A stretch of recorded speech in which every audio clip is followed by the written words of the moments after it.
Make a spooky Halloween bat that watches you with its creepy eye. When you brush past it in terror, it flaps its wings to send you on your way. The build is simple, with an Adafruit Hallowing board plugged into a servo and a battery.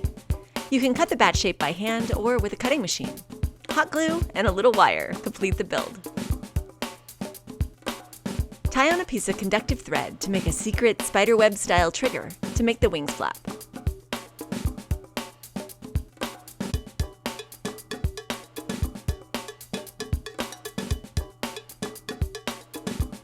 Scare all your trick-or-treaters this year with your spooky Halloween bat.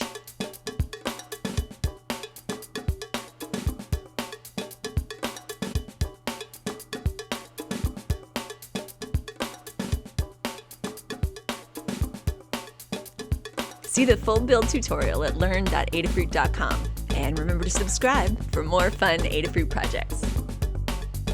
Happy Halloween!